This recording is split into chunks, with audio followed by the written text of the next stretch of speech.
course.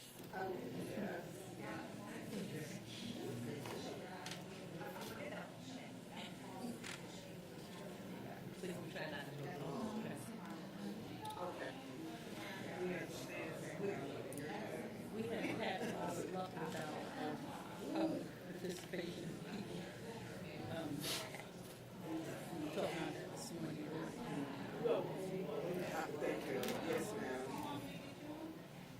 Yes, I'd like to know. Yeah.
Yeah, I think we're ready, Ms. Hall. So the deal starts. I know that. Okay.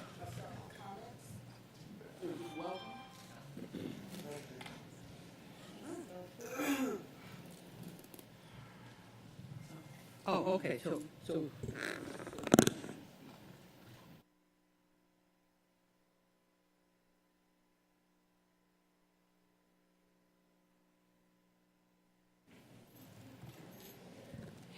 Good afternoon, everyone, and welcome to our Board Accountability Committee with the Equity Subcommittee meeting in tow. Thank you. Thank you, first of all, for everyone being here today.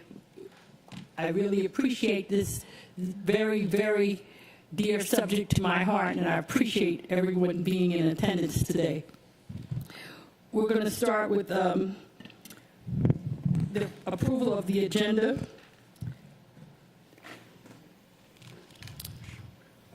I move that we approve the agenda as printed. Is there a second? Thank you. We've had it moved in second. And now the approval of the minutes from March 22nd, 2022. The approval of the agenda was by acclamation. Okay. I move the approval of the minutes as printed. Okay, it's been moved and seconded. Everyone in agreement, say aye. Aye. Thank you. So, we have a big honor today. We're here to listen and learn from one of our esteemed community leaders. And I'd just like to take a moment to tell you, those of you who may not already know, a little bit about Otis Johnson, Dr. Otis Johnson, our former mayor of the city of Savannah. He also served as chair of the Savannah Racial Equity and Leadership Task Force, and it's in that capacity that we invited him to be with us today. Otis Samuel Johnson has spent a lifetime of public service in Savannah, Georgia. He started his professional career in 1965 as a resource guide with the anti-poverty agency, the Economic Opportunity Authority for Savannah-Chatham County, Inc. He continued his community work as a social planner with the Savannah Model Cities Program in 1969.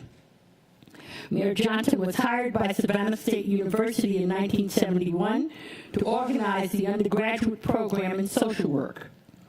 He was elected to the Savannah City Council in 1983 and re-elected in 1986. He left Savannah State University and resigned from the City Council in 1988 to become the executive director of the Chatham-Savannah Youth Futures Authority. Johnson returned to Savannah State in 1998 as Dean of the College of Liberal Arts and Social Sciences. He retired in 2002 to prepare to run for the position of mayor of the city of Savannah. He was elected in 2003 and re-elected in 2007. He returned to Savannah State University in 2012 as Professor Emeritus and was Scholar in Residence until 2018. Mayor Johnson has served on numerous boards and advisory committees at the local, state, and national levels. Dr. Johnson earned academic degrees from Armstrong State University, now merged with Georgia Southern, University of Georgia, Clark Atlanta University, and Brandeis University, Heller School in 1980. That's where he received his PhD. So, Mayor Johnson, we welcome you to our podium. I want to say to our audience that this equity issue is very important all across our country, but especially it's important to me in terms of our children, our students, and their futures. And before we leave today, after the presentation from Mayor Johnson, we'll certainly take any questions anyone would have. And then I'd like to save a few comments for the way I'd like us to coach this equity theme going forward. And I have to say that our board president-elect, Roger Moss, sent me some material that I think is going to be of extreme help to us in terms of moving this equity process forward. So I'll bring that up after we've heard from our distinguished guests. And I also want to ask Ms. Alicia Johnson and Dr. Brenda Logan to just stand for a minute. They were on the real task force with Dr. Johnson, and we were able to get them here today. Thank you so much. I also see some other old friends in the audience, and we're so happy to have you here today. Okay, Mayor Johnson, is that fine there for you? Okay.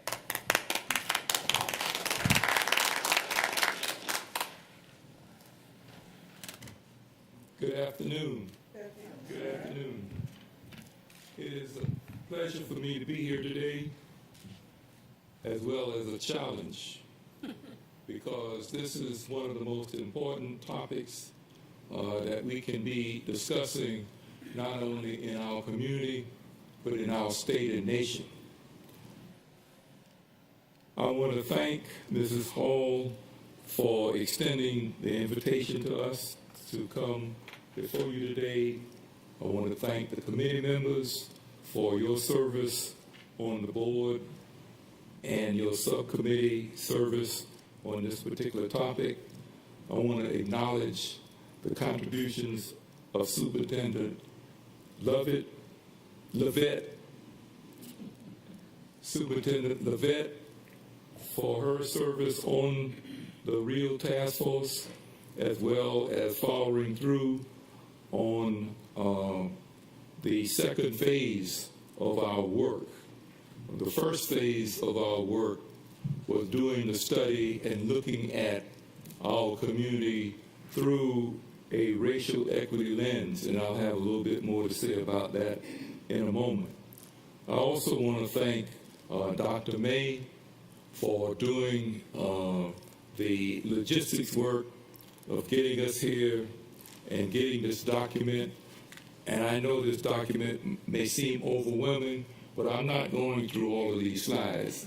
This is for your information and for your understanding of the breadth of our work. I want to take this opportunity to introduce more formally my colleagues, Dr. Brenda Logan and Ms. Alicia Johnson. Ms. Johnson is now serving as the co-chair as an old man tries to shift responsibilities, she stepped up and agreed to become the co-chair, and hopefully one day she'll have the formal title of chair, and I can take on one of these academic labels as being emeritus or something like that.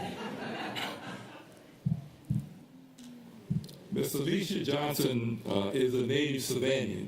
We have the blessing of having two native Savannahs who have done extraordinary things. And I've already said that she's serving as co-chair of the Real Task Force and the convener of the Economic Empowerment and Wealth Development Committee. Her full-time job is with Step Up Savannah, which is a nonprofit organization focused on economic inclusion and financial security in the southeast region of our state. Ms. Johnson is the first African American and Native Savannian to have the leadership of the Step Up organization. And prior to her work at Step Up, she served as the Director of Medicare Marketing and Member Services for WellCare Georgia, where she developed and oversaw the company's statewide outreach and member services program for over 545,000 Medicaid lives. Ms. Johnson has degrees from Armstrong, now Georgia Southern University, in English and Communications. She has a master's in Management Organization Leadership from the University of Phoenix, and she's presently working on a doctorate degree in strategic planning, leadership, and organizational development. She held extensive positions and opportunities in the public and private sector, and she is now, and I counted them up in terms of the introduction she sent me, she is now serving on 18 different boards and committees. I don't know how she keeps up with them all. I wouldn't be able to do it.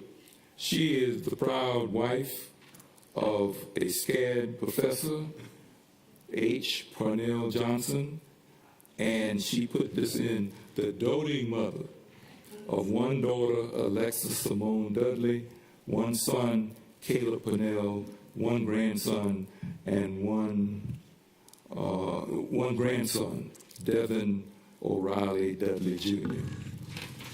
Our second presenter, or she'll be the first presenter after me, is Dr. Brenda Logan. Many of you know Dr. Logan.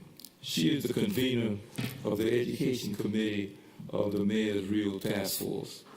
Dr. Logan retired from Armstrong, Georgia Southern University as a professor emeritus in the College of Education in May 2017 after a very, very distinguished career in education. As I said earlier, she is a native Savannian. She went to Savannah State where she majored in English.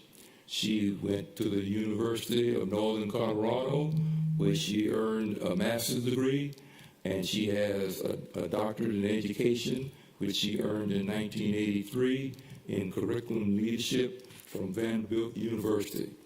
She spent more than 30 years in the classroom in terms of public schools, and she spent 15 years in the College of Education at Armstrong. She's the publisher or the author of 4 published works. She has had publications in chapters in New Delhi, India, and Athens, Greece. So she's really an international scholar. She served as president of the National Council of Negro Women, and she's now serving as a board member.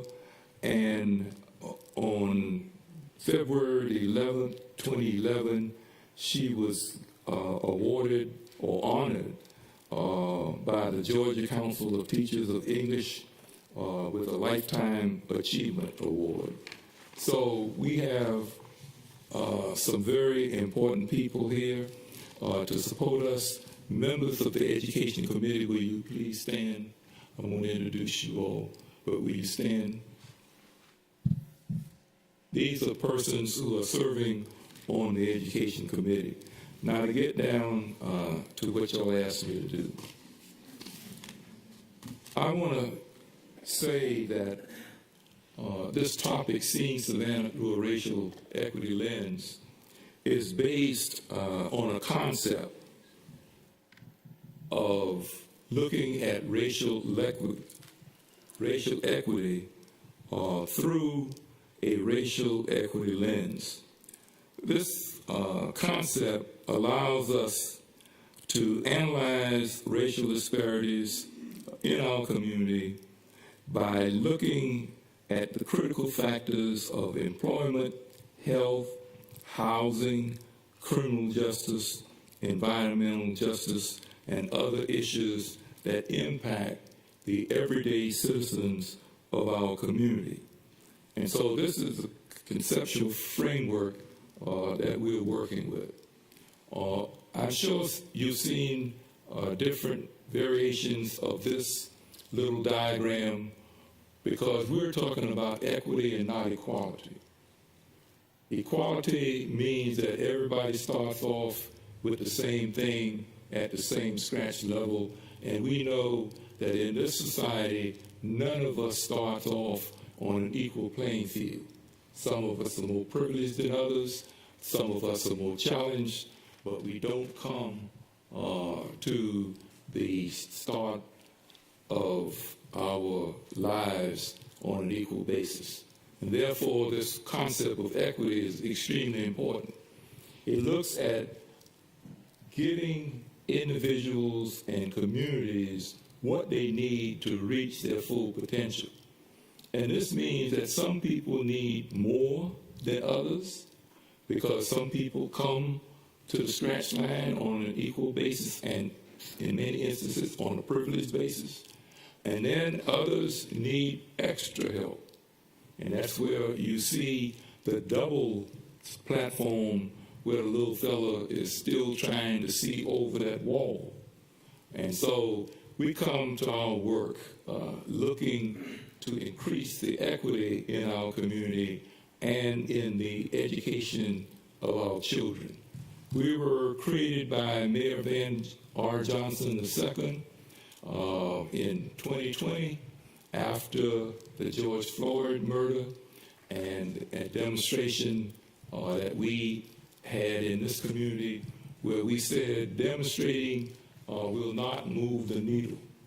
We need to build a movement in our community where we can come together as public and private citizens and look at what we need to do to improve the outcome for people of color in our community.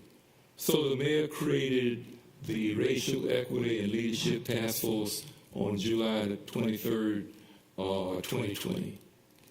And we have come together to produce a report which we submitted last year in October to the City Council, and that report was received and adopted, and so we are now trying to move along to get to our mission.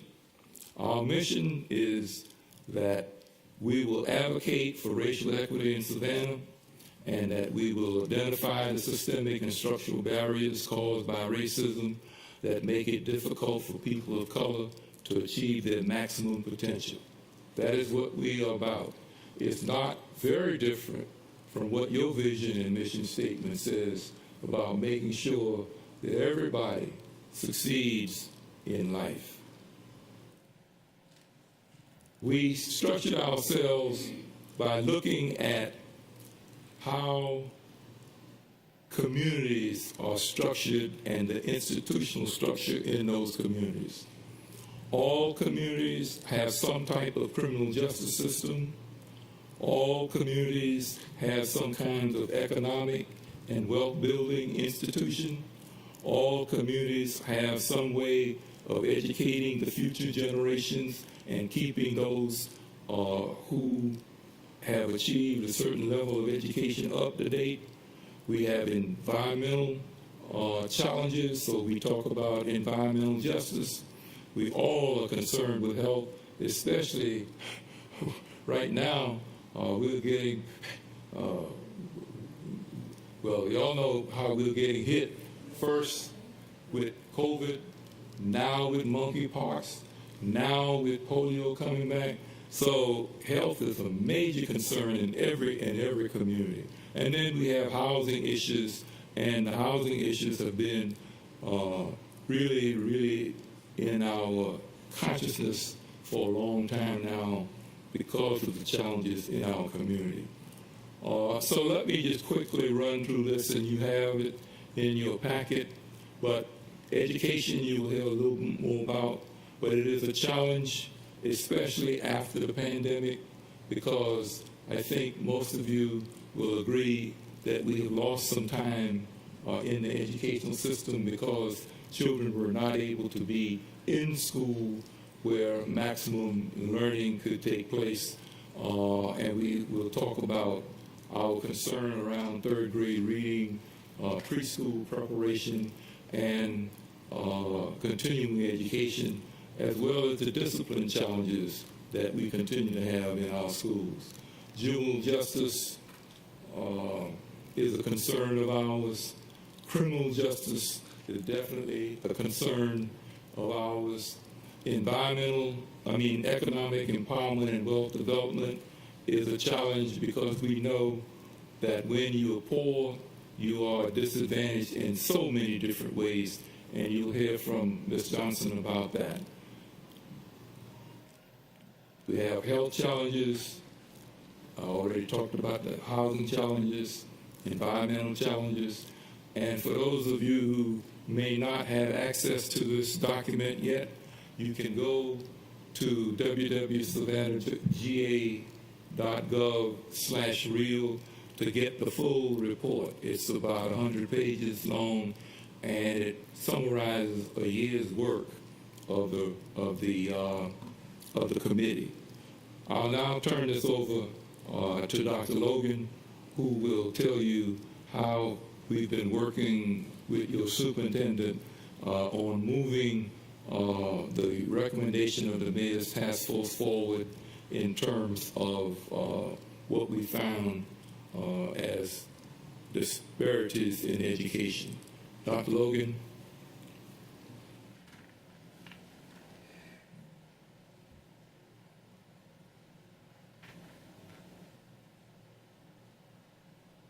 Good afternoon, and let me say I'm honored to be here today. I am here just to give you some updates on what the Education Committee is doing. This is part 2. The task has been done, so now, what do we do now? Where do we go from here? First of all, I want to say that in early June, Dr. Levette and I spoke on Zoom, and actually it was a form of an interview, and I had certain questions I wanted her to respond to, and I kept saying, I really need to see the data. I need to see the data. So she was so gracious, as she always is, and she shared with me her thoughts on the questions, and she said, you know, Dr. Logan, there's so much that people don't know about the school system and all of the opportunities our kids have, and I just have so much I want to say. Lo and behold, I sat there a minute and I said, you know, Dr. Levette, I said, why don't you do a Zoom for the entire Education Committee? I said, that would really mean so much. She sent me some dates, and we decided on June 28th at 9 a.m., and in addition to that, she says, wait a minute now. She says, I'm going to send you the responses to all of your questions, and I'm going to send you some data. I have my assessment folks, and I want to say thank you to Dr. Laura May, as well as to Mr. David Feliciano, because you will have the material before we Zoom on June 28th. And, of course, we did. And I want to thank her for that. It was the best decision ever made. Members of the Education Committee, including Dr. Johnson, Dr. Silver. You all know Pete Silver. He's in Atlanta, but he's very much still a part of our committee. We were able to retain 2 to 3 members of our first group of Education Committee members, but we've now taken on some new members who seemingly are very dedicated, so I'm happy about that. But anyway, the most important points that were made during this presentation, this Zoom presentation, was that we need to remember that African American third graders who cannot read is a national phenomenon. It is not just a local situation. And they wanted Dr. Levette to know that this is not something we're doing to talk against the school system. As some folks are hardly believe it, but I am a product of the Savannah Public Schools and proud of it. On June 30th, some days after the Zoom, I sent some thank you notes to Dr. Levette for her answers and responses, for her willingness to do what I needed done. And I sent a thank you to, and I want a special thanks to Dr. May, as well as Mr. Feliciano, because they did a tremendous job of putting the report together and sending us to us. I want to thank you. My folks on the Education Committee, they were just floored. Oh my gosh, look at this. Oh wow, we can't wait to get into it. And when I made comments about anything I needed, anything more, well, I'd really like more information on,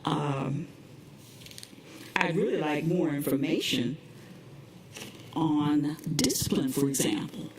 And I was able to get that, and within a few days or so, I received more data. And at this point, I want to say that one thing COVID taught us, how important it is to be able to reach out to others, and how we really take for granted that person or those persons will be there. And I want you to know it meant so much for us to participate in that Zoom. But as a result of that, Superintendent, Zoom and her comments, her energy, our paramount writer, Dr. Pete Silver, did a tremendous job of writing out our goals. We've been talking about our goals, our current goals, our future goals, our mid-year goals. He was so influenced by what he heard and by the data sent that he wrote them for us. And as a result, I want you to know that we were able to sit down as a team of educators, and we were able to tweak those goals. And so we're now in good shape as an education group as to where we're headed next. The Education Committee, for example, as part of the goals, it was recommended that we add some new community people. And as a result, oh my gosh, we have one new member, for example. Her name is Cherie Dean, and she is president of the United Way here in Savannah. She's joined us. And I want you to know that Ms. Dean wrote a proposal through the Deal Center for Early Language and Literacy at Georgia College. And she won. And it was only one other winner, but she won for Chatham County. Now, she was going to meet with the superintendent. I'm hoping they've had that conversation by now. She was so excited about that. And the education group plans to work with her on language activities that encourage preschoolers to want to read and write. And Ms. Dean is very excited about it. And we have been meeting. I'm on her team. We have been meeting. In fact, we met at a new restaurant. If some of you are looking for a new place, called Five Spot in Habersham Village. It was awesome. And we took care of business and had good food. All right. I want to, and there is going to be a joint press release, and I won't forget about that, in September, early September. And I know you all will know more about that soon. And I'm hoping she talked with you already, Doctor. Okay. All righty. That's it as far as where we are. And I'm excited about being the convener for education.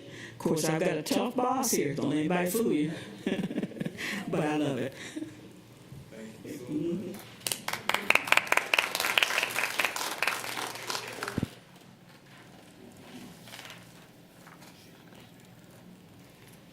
Good afternoon, everyone. Thank you for this opportunity, again, to speak with you about the work of the Real Task Force. As Dr. Johnson mentioned, we are on what we would call our second convening. And the goal of the second convening is to take a look at the recommendations that were provided in the overall report and then actualize them in our community. And so that's why we are doing the hard work of looking across our community for additional stakeholders with the goal of prioritizing partnerships and coalition building to not only build the political will to move the needle, right, but to also bridge the gaps across the social safety net so that we can actually utilize combined resources to close that gap and bridge. As both Dr. Logan and Dr. Johnson mentioned, I too am a product of Savannah Chatham Public Schools, proud of it. Grew up 2 doors down from Dr. Levette, so went to school with her children and also worked in the school district. So I'm intimately aware of the challenges that our school district faces. What I want to call your attention to in terms of the presentation are several of the slides, because these are the things that keep me up at night in terms of how do we create economic mobility in our community? How do we drive a legacy that no longer leaves persistent poverty as a will to our children? I think about my 13-year-old son who's at STEM Academy today, learning and growing, and what he will inherit in our community. Likewise, my grandson. What will I leave him? And if you check out slide number 34, I'm sorry, let me get to slide 34 for you.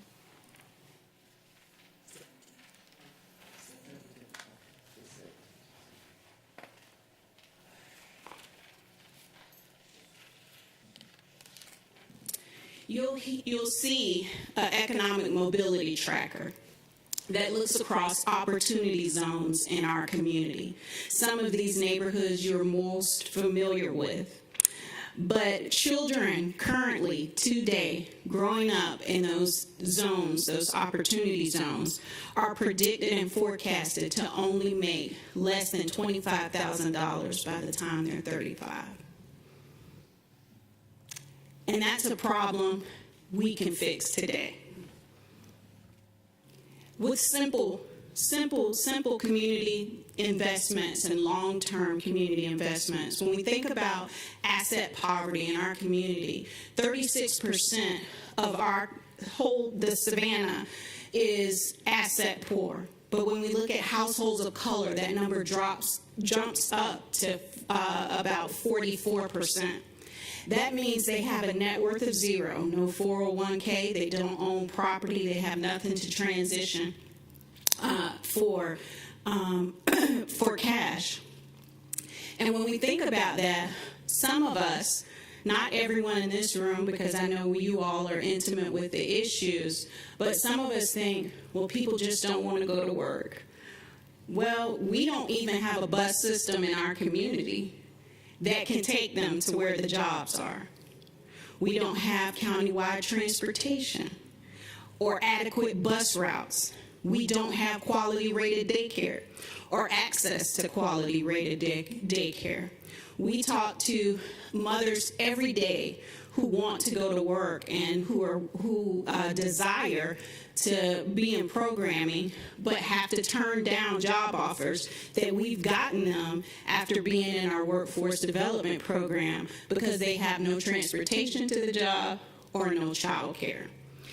And so when we talk about these things, we want to make sure that you and I, who have what I call AIO, access, influence, and opportunity, are uniquely aware and strategically aware of the issues in our community, and that you can help us prioritize those issues when you sit at the table.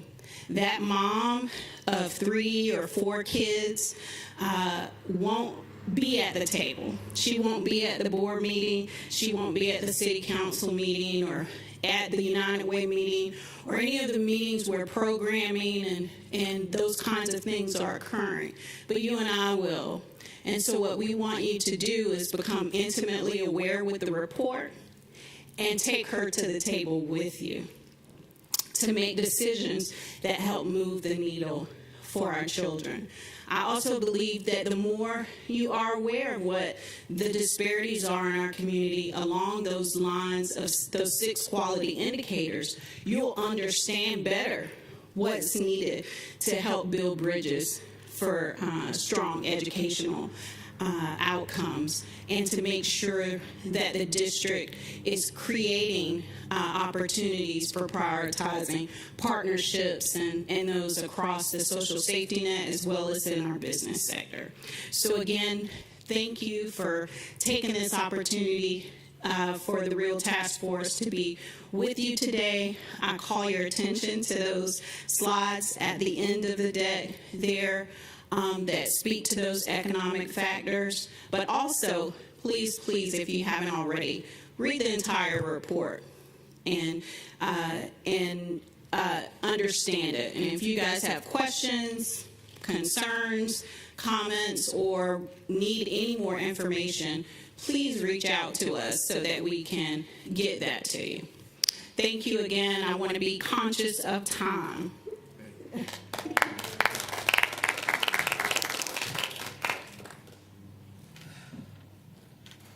I want to close with this saying from a person I have a lot of respect for, because he told it like it was and it still is. And he says that not everything that is faced can be changed. When you read our report, you will see that there is a lot that needs to be changed, a lot. And for one of the few times in our communities, we have put it out there in the faces of the people who live here, and we know that it cannot all be changed. But we also know that nothing can be changed until it is faced. And so we're asking you to join us in changing what you can change to improve educational outcomes for our children across the board, so that they can have a better future and our community can be a better place to live. So I don't know, Mrs. Hall, if there's time for questions, but we're certainly willing and anxious to answer any questions that may have arisen as a result of this presentation. But thank you for the opportunity to come before you today and to make this presentation. We thank you so much. I certainly would like to open it up for questions. I wanted to save my comments as chairman to the end, but I'm always cognizant of our staff. Some of them I know have been up since 5 a.m., so I do want to keep this to 1 hour, but we're doing well. We have 20 minutes. So are there any questions before I begin my comments? Yes, Dr. Howard Hall. Yes, first of all, I'd like to thank you for your report. It was a very thorough report. And when I heard it, and I noticed that Savannah talked about the Savannah neighborhoods, and when we think about Savannah-Chatham County public school system, and you consider what's going on in Garden City with the poverty out there and in the other surrounding cities, it's really a major problem. And the equity is such powerful information, because when we think about third grade reading scores, the teachers meet the students where they are. And the analogy I like to use, some start pre-K on a 10-speed and others on a big wheel, some on a tricycle. So with this problem of equity and poverty is actually the root cause of our problem, and it's not a school district problem or a public school system problem. It is a community and concern as well as nationally. So I appreciate the task force. I appreciate what you all are doing with the study, and we're just looking forward to coming together as one Chatham, so we can actually, work on improving not only test scores, but my major concern has always been, and I wish that more people would look at student growth as opposed to student achievement when it comes to test scores. Because if a child starts kindergarten not knowing his name, and by the end of the year can recite the alphabet, that's much growth. However, when another child starts reading sight words, and you compare apples to oranges. So I appreciate everything that's going on, and looking forward to working with you guys. Thank you very much. Yes, Dr. Hoskins Brown. Thank you. I really appreciate the presentation and your presence here to show us the work that you've been doing. And the slides that you showed us, 34, Ms. Johnson, and Mrs. Johnson, I'm looking at 33, where you're looking at what it takes to have what we consider basic necessities for one adult with 2 children. And we know many of our households have more young people than that. You're looking at $80,000 needed to have food, child care, medical care, housing, transportation, other basic expenses, and then the amount that you need to pay for taxes. I think that really helps point to what young people are facing when they go home to these neighborhoods. So I live in Live Oak, which is right next to East Side and not far from Midtown. So I see these families. I'm proud to represent these schools. The solution is not to just try to create a choice experience for that young person to go to during the school day, and then they come home to an environment where you can't address your needs for medical care. My son got hurt in the football game on Friday. I spent half the day at the doctor. I have access to medical care. Spent half the day at the doctor just trying to get treatment. Still didn't get the treatment. Had to go back. And I have access to many of these things. But if you're some of the people who are my neighbors, you're not able to get over these obstacles, and it doesn't really matter that maybe there's this opportunity for a choice program, and I'm not beating up choice programs. I'm just saying that part of the day is choice for that young person. And then the rest of that day has a reality that is not part of the school experience. Right. And so one of the points that we made, not only at Step Up, but even in our conversations with Real about prioritizing partnership, is understanding the policy. Okay.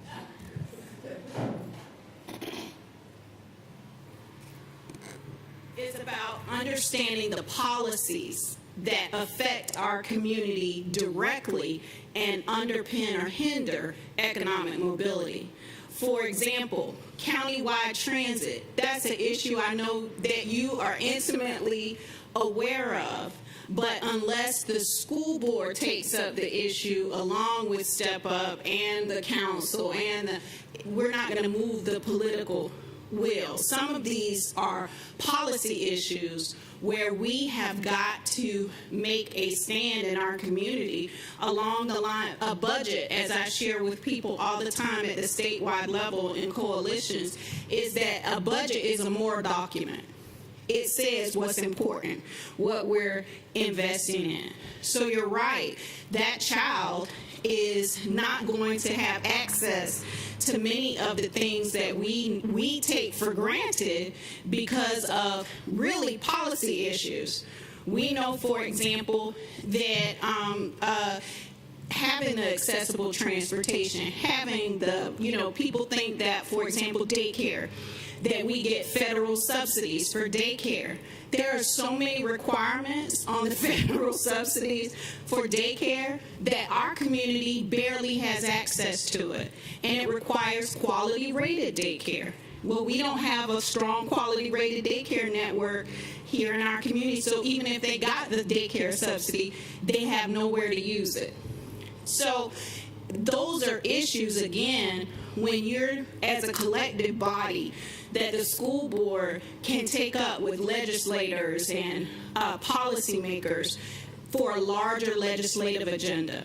One of the things I did when I worked at the school district was I was the legislative liaison.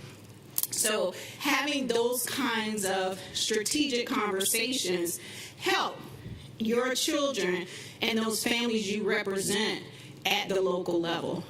So I appreciate that, and I'll yield. I know you're trying to stay with time. So that says that if you're just thinking maybe myopically, I'll create more jobs and then people will have money and they'll be able to buy these things. If you have policies that decrease the impact of that dollar, it doesn't make a difference. Exactly. So you can't just do economic development. You have to have hospitable policies. People-centered policy. We have to have people-centered policy. Thank you.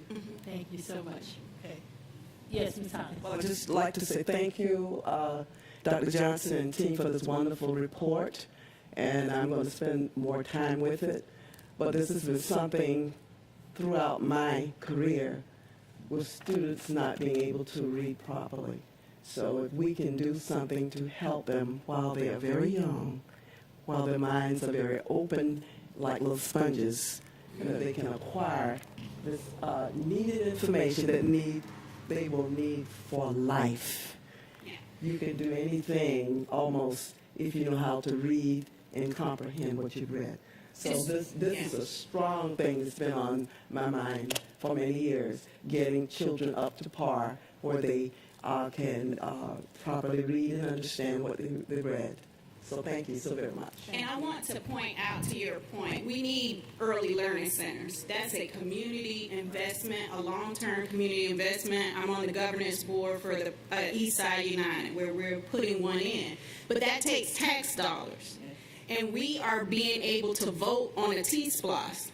Well, I don't want my penny to go to expansion of Pooler Parkway. I would rather my penny go to the east side so they get more transportation.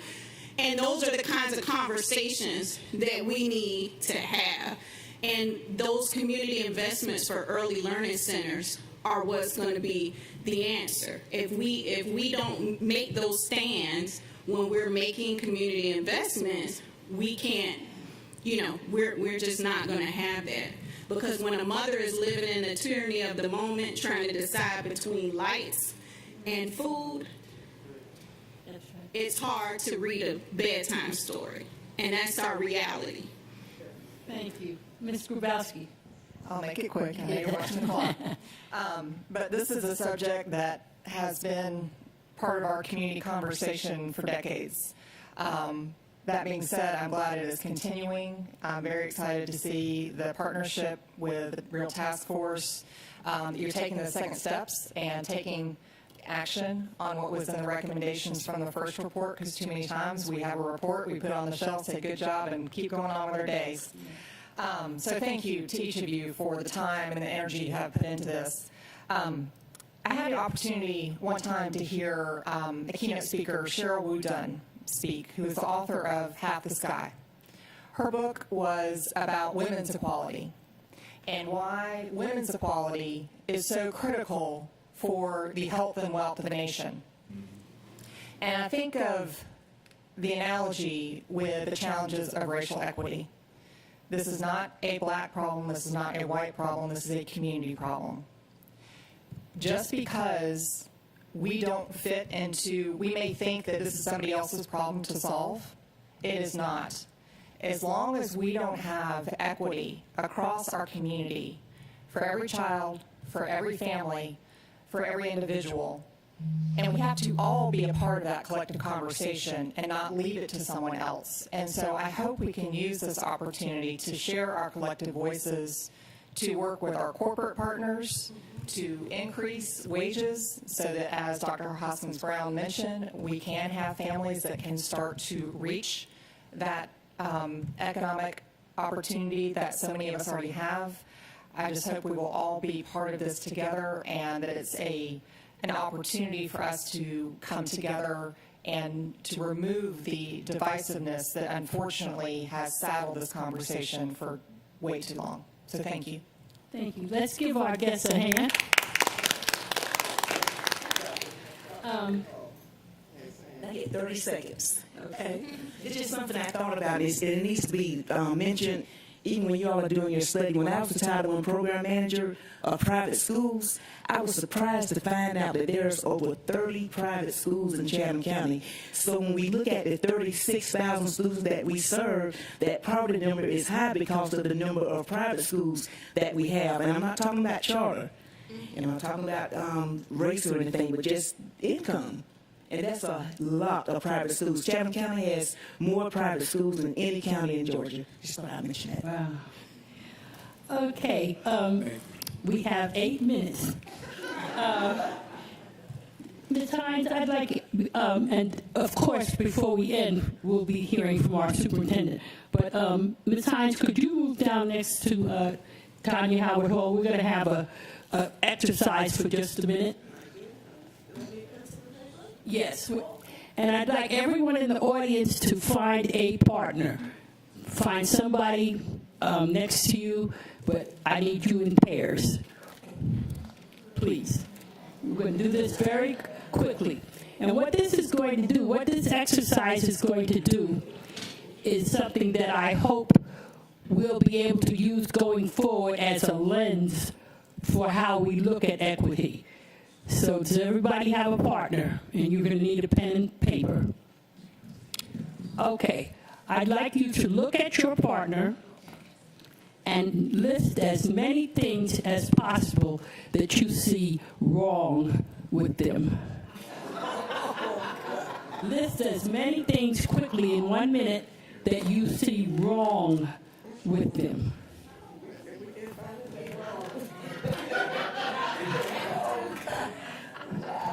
You can look at them. You don't really have to write it down, but just you don't need to write it. Just put it in your mind.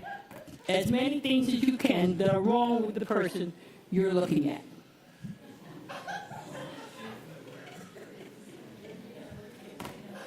Okay. How did that feel? It felt very uncomfortable. Right, yes. And the reason it felt uncomfortable is because I was asking you to list their deficits. If I had asked you to look at that partner and name 2 or 3 assets, 2 or 3 things you find attractive about them, you would have gladly done it. But to ask you to look at their deficits makes us uncomfortable. Yes. The article that Roger Moss sent to me is by Travian Shorters, and I'll be sending this out to all the board members and anyone else who would like to read it. But what he talks about is asset framing versus deficit framing. And suppose, just like we don't want to look at each other and talk about our deficits, suppose that's how we approached looking at our communities and our schools. So instead of looking at Brock or Hodge or Durin or any of our schools that we know have many challenges as, oh, those children, those at-risk, poverty-stricken, crime-ridden neighborhoods, instead of looking at them in that way, that we began by looking at their assets. So instead of that, I would say, what are the aspirations of the students who go to Hodge? It might be something as simple as, I want to graduate from high school. I want to be a scientist. I want to grow up to build homes and come back to my community and make my community look better. as soon as we start looking at people and our students, other than through their deficits, what they don't have, then we're on the way to really helping them, because what we've done is imbued them with worth and value. And think about equity. What about when someone asks you what's the equity in your home? You don't think of something bad. You think of value. Oh, okay. How much can I borrow because I have this much equity in my house? Or your financial equity in your stocks. So if we start to look at equity not as something that we're going to do to, help these poor, downtrodden people who we identify as that, because as soon as you say that about a person, you're giving them that identity. As soon as we look at them through what are their aspirations, what are their contributions, then what are the challenges that are keeping them from getting to where they need to be, that's when we can really help them. We're not going to ignore the challenges because, Lord, we know that's what we've been talking about all afternoon. The challenges are definitely there. But before we go to the challenges, first we acknowledge them as worthy and full of wonder and aspiration. So, Dr. Hatzis Brown, I'm hoping that if we fuel our energies through that lens, as opposed to just, what are we going to do with these poor kids who can't read? If instead we say, what are we going to do with Connie and Dion who want to be scientists and they're at Hodge School and we need to help them, that will totally change our whole approach, and I think it will change the approach of the community. If we say Hodge is nestled over in historic, I don't know what the name of that community is there. I know it's near Summerside, but in the wonderful community of Summerside, where for generations our black parents have da-da-da-da-da. As soon as you frame it like that, then it's not just those poor kids at Hodge. So, in October, I'm hoping that we can concentrate. We'll have had a chance for all of our board members to read the article, and any of you who'd like to get to read it, please just text me and I'll send it to you. And hopefully in October, we'll be able to explore that further and, get started on really being serious about getting our children to where they need to be. So at this time, I'd like us to close with remarks from our illustrious superintendent. Yeah, one more item. Oh, I'm sorry. We sure do. Mr. Feliciano, I'm sorry. Staff, I have you on my mind. I'm trying to get y'all home, but I'm sorry. Mr. Feliciano. Thank you, Madam Chair. Good afternoon, everyone. I'm going to briefly cover the DAS remedy for our communities that's going to watch a video. I want to show where they can access our strategic plan and get to the information. If they go to our public website, seccpss.com, scroll down to the bottom, you'll see District Accountability System. If they click on that, you'll see two links. One is the matrix, the reporting matrix. The other one is access to the strategic plan. If they click on that, the strategic plan will be pulled. Just to inform you, we have updated several of the items. Specifically, we did no changes to the performance objectives, but under Gold 1, Objective B, I'm going to blow this up real quick so you can see it. We added two specific performance measures. One is increase the percentage of third grade students reading on grade level. We also added a baseline year, which is 2022, and we added targets for 2023 and 2024 and above. We also added increased fifth grade content mastery weighted performance in math. That score also comes from school year 2022 for the baseline, and then we added targets for the following years. The formula that we're using for the annual improvements is 6% increase of the gap between the base year score and 100. So typically we use 3%, which is the CCRPI formula, But for this situation here, we doubled it. We're using 6% for the growth. Any questions on this particular item?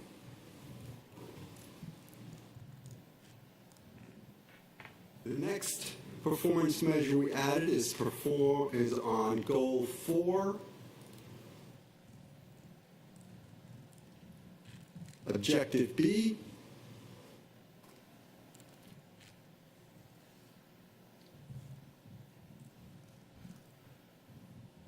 And that's this one, reduce the percentage of student behavior referral incidents.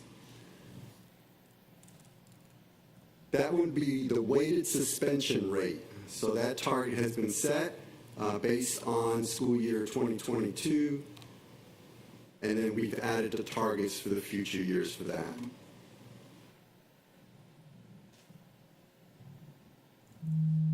Now to access the strategies, you would click on the printer icon you see there, and you would print out the balanced scorecard. But to save time, I'm going to switch over to the screen that has them. And this is the report that's provided. So it lists the goal, performance objectives, performance measures, the baseline, each year target, and then the strategies are listed all the way to the right-hand side. And as you can see here, we have updated the strategies to be more clear. So this is one of the areas we focused on. There are broad activities that the administration is actively working on for meeting the target performance objectives. Now, the key strategies you see there are available to the public, so they can easily print these out. To help ensure clarity and consistency of the strategies across each of the goal areas, we do have a standard format that has been used, and it's based on a verb, object, and purpose. So the verb is the action item, the object is what is being acted on, and then the purpose explains what is to be done.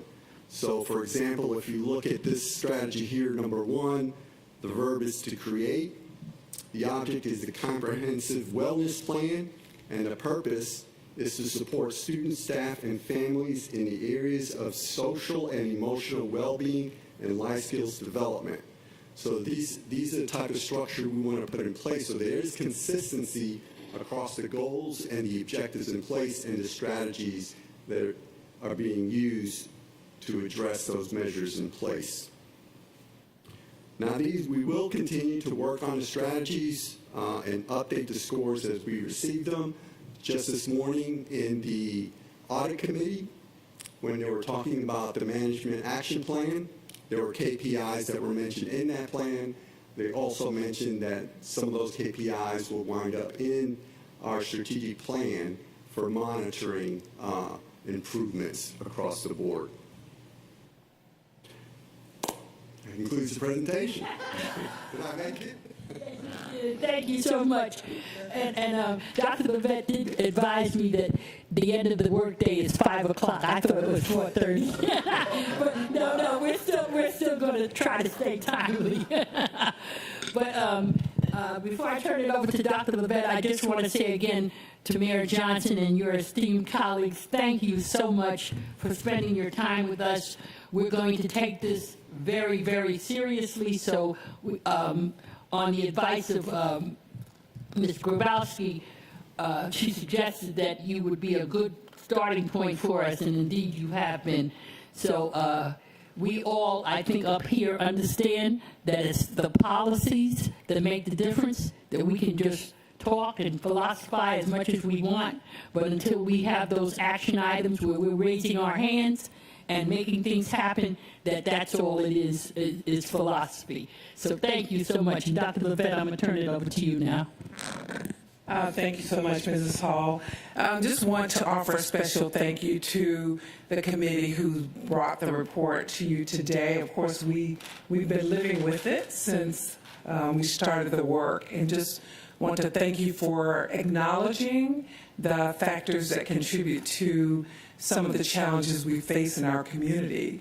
As Dr. Johnson said, the very difficult conversations, but it's really helpful when the information is laid out there, you can't ignore it. And having the approach of the board in terms of looking at equity, not always naming it, but doing the work that allows children across the board to have access and to have opportunity, I think is what this board has been committed to. So we now have an official committee, but if you go back and look at the work of the board, certainly there have been efforts to ensure greater access to many children who would not have that ordinarily.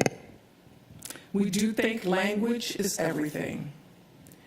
Language is everything. It is how you frame it. It is how you acknowledge the efforts of people who may not have voice, to include parents, to include teachers who are in the ring every day, believing in the power of what they do, meeting children where they are, and taking them to the next point. We will continue to advocate for measures that indicate growth. And if you are in our community, and if you are in our schools, you will find children the same age, the same height, operating at very different levels. And we expect them to walk through our doors and teachers to work their magic. We must continue to work in a way that supports their efforts, but recognizing that student achievement is a collective responsibility. One of the great benefits of the Real Task Force report is it acknowledges the impact of housing. When you don't have a place to sleep and you are not safe, it is difficult for you to concentrate in school. The impact of food insecurity. You must go miles to get a decent meal. That is felt in our classrooms and in our schools. And it's the reason why every child, regardless of income, has access to breakfast, and we are serious about it. And while we are constantly saying to our parents at this point in time, please complete your applications so that lunch is available to you, but with the support of this board, making a commitment for children, whether an application is completed or not, still gets to have a meal. It is one of the reasons why we are building the village when there is none. It's the reason we have food pantries in the schools, not because we're required to, but because we think it's important. It is the reason why Dr. Hoskins Brown spent her Saturday and Sunday and Monday at the doctor's office, but it is the reason that we have medical services rolling up to the door. If you have a toothache, you can't really concentrate much. If you have a broken bone, you can't really concentrate well. If you don't need prescriptions and you can't get them, you cannot concentrate.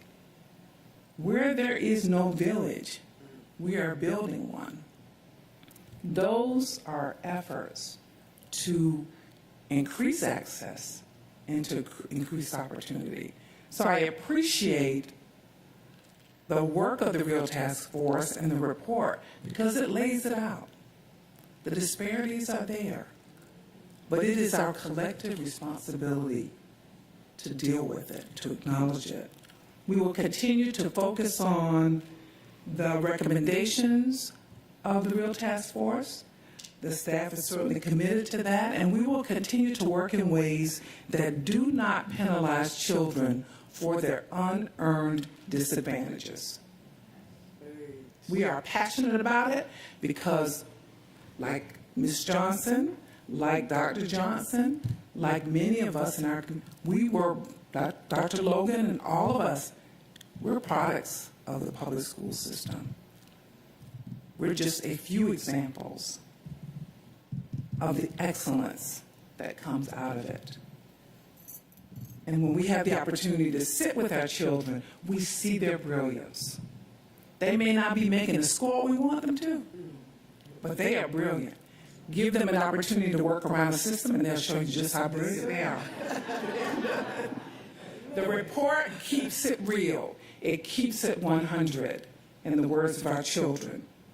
We will continue to support the Real Task Force, Phase 2, Phase 3, whatever phases we want to move into, because it helps to build that collective understanding of what we must do as adults in this community to preserve our future, to work with our children.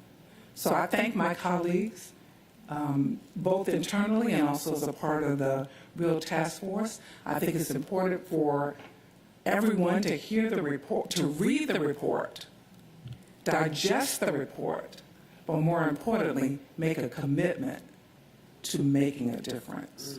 And I thank you as board members. Certainly thank our staff for making sure that we continue to get the word out and continue to get the information out about all of what we're doing to ensure that we're building that village where there may not be one. And based on the numbers, and I do think the slide 33 was quite impactful. Lots of things we take for granted that lots of people just do not have access to.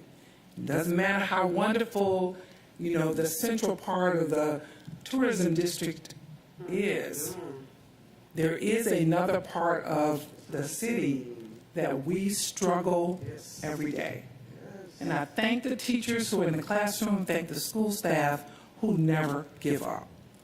I appreciate everything that they do every day to make a difference in the lives of our children. So thank you for the conversation. Thank you, Dr. Johnson, Mrs. Johnson, Dr. Cooper, Dr. Logan, all of my colleagues who are here today to share the word. It is important that we keep it in front of people, but also that we encourage everyone to stay the course.